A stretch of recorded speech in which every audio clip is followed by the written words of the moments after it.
Hey everyone, and welcome to another episode of Kanoa Reviews. Today we take a look at the PS4 exclusive game Bloodborne from Software, the company that is also responsible for the Dark Souls series.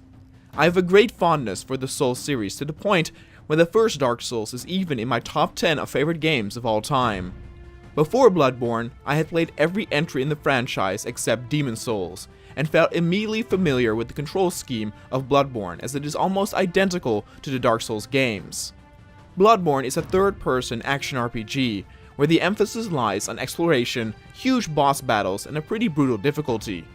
The story is as vague as ever, and doesn't really get explained all too well on your first playthrough, but hints can be found by reading the item descriptions, and once you get deeper into the lore put together partially by the community, it forms into an awesome, rich-filled history of Master Willem at Byrgenwerth that tries to connect the Great Ones, similar gods to the Old Ones created by writer H.P. Lovecraft, and his apprentice Lawrence, that founded the so-called Healing Church to achieve the same result by using a substance named the Old Blood. Again, the story can get really deep with several characters playing important parts, but once again, one will have to sprawl through the internet or YouTube to really figure this out. Despite this resulting me in loving the story, it has to be said blatantly that in a classical storytelling sense, for games, Bloodborne simply lacks. Some Souls elitists might disagree, but having to look further online to understand the story should not be a necessity for a story told in a game. The game's campaign, which took me around 20 hours to complete on my first run, will bring you to many different environments, like cities, dark castles, haunted forests, and old lecture halls. Despite there being a good variety in all of these environments, they all had a very clear similarity in the time spirit of Victorian London and Gothic architecture.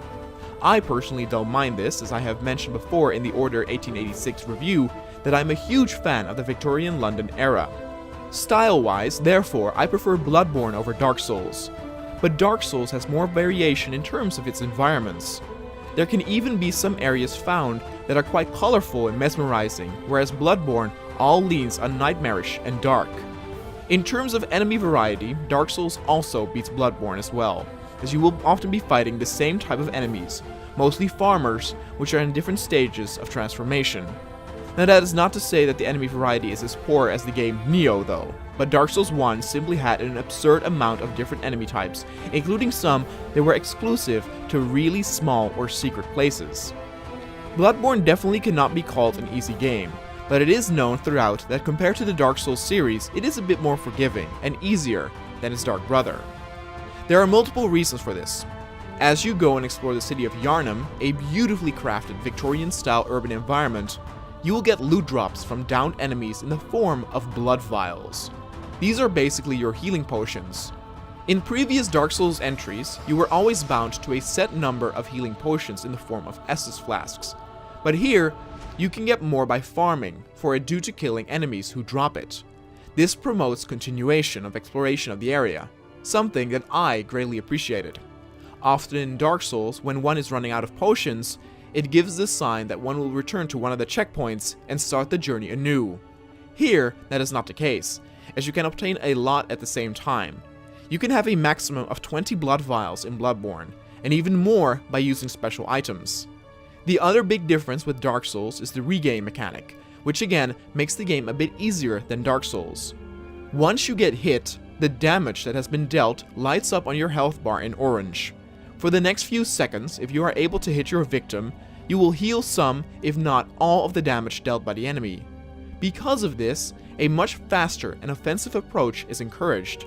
Of course, one should not get too greedy, but because of this, Bloodborne feels much faster paced than Dark Souls, where playing defensive can really benefit you. And that defensive side is exactly why the changes were made. Where in Dark Souls you were quite capable of completing the game by using a shield to block incoming attacks to wait for an opportune moment to strike, here that is not the case. There's one shield in the entire game that can be found, and it is absolutely useless. Because of this, rather than playing defensively by blocking, the player will need to learn to dodge and roll out of the way to avoid damage. It certainly has a steeper learning curve than playing with a shield, but the results can be all the more satisfying to it. The level design, which is very important ever since the first Dark Souls, returns to its former glory, as Dark Souls 2 disappointed with open vast levels that did not connect well. Whereas one might first think to easily get lost in Yharnam, after playing for a while and discovering many different shortcuts back to checkpoints, it all lines out and one can really see the intrigue and finesse that was put in creating the level layouts. It makes everything feel connected and the distance that you travel seems to make sense, resulting in the environments feeling more believable. The locations you visit are of course also chock full of secrets, like items to find and characters to meet. Bloodborne continues to offer players choice in the form that answers you give to characters will have quite dire consequences, as you will meet some multiple times. Inviting a starving man found in the forest to a shelter where you have saved many more may seem like the right thing to do, but you will end up with him transforming into a beast and killing everyone. Or what about accepting a gift of blood from a prostitute that can have healing effects? If the player does this more than 3 times and a Lady of Prayer is present as well, she will kill the prostitute out of jealousy. None of this is announced, and you are bound to miss out on a lot of these side quests without using a guide of some sorts. The quests do sometimes end on a bit of an anticlimax, while others have a real emotional or sad ending. In the end, one will always get something in return for it, often in the form of an item. The story of Father Gascoigne and his 2 daughters was particularly heartbreaking. Another big difference with Dark Souls, and one simply has to keep comparing the two since the mechanics are so similar, is the use of guns and muskets. Where in Dark Souls one would have bows at their disposal, here they had the fast-firing rifles that serve another purpose besides dealing damage. The staggering mechanic as one stands behind an enemy to deal critical damage has been altered in Bloodborne, as one needs to do a certain visceral attack in order to do this, or stun the enemy by shooting it with your gun at the right moment. The timing can be hard to master as the enemy needs to be quite far in the animation of his attack, but the result will be that all damage dealt during the past hits will be healed, and the enemy will suffer major damage. Multiple bosses can be stunned and dealt with this way too, making some of the fights significantly easier. Now let's finally talk about the bosses, the highlight of any Soulsborne game. Bloodborne offers more than 20 bosses, and somewhere around 30 if the DLC is included. The emphasis with many bosses lies more on beastly forms resembling wolves or dog-like creatures. The hair physics in the game make it seem more like they often have bandages hanging from their skin than hair though. Battles with these beasts are often frantic and chaotic, as they scream and roar loudly as they throw their entire body in the battle. It shows here that Bloodborne sometimes is a bit too much for the PS4 to handle, as I've often have experienced frame drops during chaotic battles with all the particle effects. Besides these giant beasts, one will also face human foes that feel more like epic duels man to man.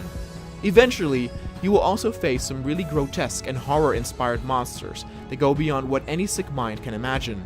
The boss battle of the One Reborn stands out in particular, as looking exceptionally gross, though the battle itself was rather easy and I killed it on my first try. In fact, most of the battles I succeeded on my first or second attempt, and can therefore agree that the boss battles overall are easier than Dark Souls. There are even some battles that are ridiculously easy, to the point that I don't understand why they were put in here. One has you fight blue Martian-looking creatures, and another one has you fight 2 small witches that barely do any attacks, and their helpers are almost completely useless. What I do appreciate though, is that some of the battles can be altered slightly by performing certain tasks. The second boss you will encounter can be stunned by finding a certain item hidden away somewhere in the city. And the earlier mentioned witch boss fight can be made even easier by making sure the character has no insight available, the game's equivalent of going slowly mad in the same sense people do in the stories of H.P. Lovecraft. I also would like to mention that one particular battle, the Orphan of Cause, was labeled as one of the most difficult, if not the most difficult boss battle in the entire Soulsborne series. I have to say that I find this very exaggerated. Though I can definitely not call the boss easy, it took me between 10 and 15 attempts to beat it, whereas I needed around 40 attempts to beat Ornstein and Smo, or the Sunless King in the Soul series. Lastly, I would like to talk about the certain Chalice Dungeons, a feature that in my opinion was not necessary.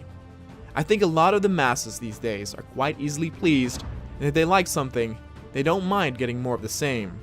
The Chalice Dungeons are labyrinth-like dungeon instances that you can set up to explore to find treasure or fight exclusive bosses. Lore-wise, the dungeons do play a role in the Bloodborne story, but overall, the dungeons feel really tacked on and boring. You can clearly see how many of the rooms are reused and reshuffled to create all these random created places, and it simply lacks the finesse and beauty of the handcrafted environments in the regular game. It got really tedious to play through this, though I did end up beating the secret boss that one gets to get a trophy. It is something that I think would not be necessary in the game and would cost resources otherwise spent on the actual game campaign itself. The campaign is also full of stuff you can miss. I remember the first time I replayed Dark Souls 1 and was shocked to find out that there was an actual entire boss fight that I missed during my first run. This time with Bloodborne, I missed 3 entire areas during my first run and up to 4 boss battles. That is the most I've ever missed in a Soulsborne game, though it should be mentioned that I played the game in offline mode, and often messages left by other players help to uncover many location secrets. Though it might have sounded like I criticized Bloodborne in some ways compared to Dark Souls, this is not the case at all. I absolutely adored the game's main campaign and story, and though it might not have offered the same amount of challenge as Dark Souls, I still was absolutely addicted and craving to know what was around the next corner. I can proudly say that I will give Bloodborne a well-deserved 9.2. It did not impress me as much as Dark Souls 1, but I definitely like it more than Dark Souls 2 and possibly even Dark Souls 3. And with that, we've come to another end of a Konoha Reviews episode. If you want me to review a particular game, let me know in the comments down below. Don't forget to like, subscribe, and share this channel with your friends. Thanks so much for watching, and I will see you all during the next Konoha Reviews.